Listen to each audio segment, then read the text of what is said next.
This is a most basic Reiki crystal grid. You can become much more involved with these grids, and you can learn more about creating crystal grids and using different forms of sacred geometry. But this is very basic, and this is really an effective and powerful way to send distant Reiki, especially to a group of people. So what I have done is basically constructed a very simple circle.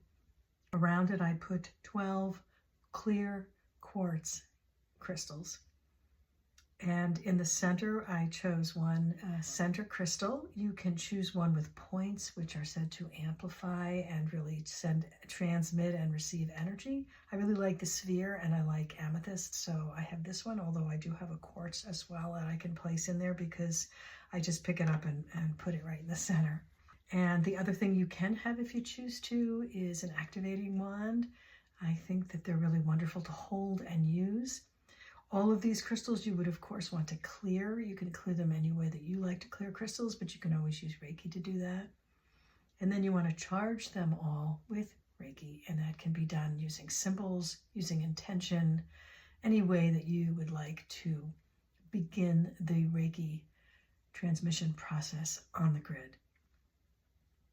Now these crystals, you can leave them loose so that you can change the grid around, but I like to move this grid, and I want to use it for specific purpose, which is to send my distant Reiki. I didn't want to glue them, so I just used a double-sided tape and placed the crystals on that way. Because I want it to be mobile, but I also want to be able to change it if I need to. But I want to place it inside my basket where I have my photos and the names of the people that I'm working with. So I want to be able to put it here without them falling around.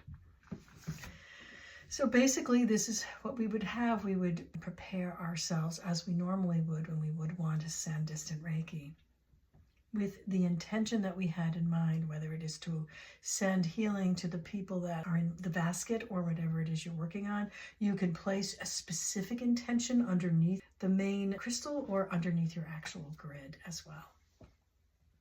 You start out with your activation wand. You don't have to. You can really just use your hand if you choose to do that. The activation wand seems a little more exciting and more powerful. Plus, it feels really good to do it.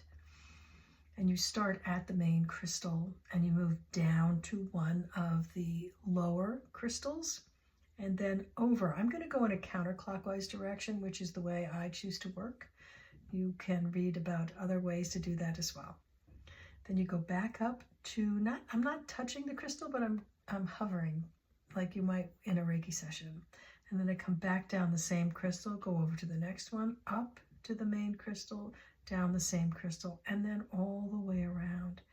You can certainly keep the intention in your mind. You can repeat it out loud. You can just hold it in your heart, whatever works for you. And then you can go around as many times as you would like, but the crystal grid will then be charged and will be then sending and transmitting Reiki for a long period of time. You can certainly choose to reactivate it every single day. If you're going away for some reason, you can even send it Reiki at a distance, but it will be something that you can use long term, and it's a pretty valuable way to send a group Reiki transmission.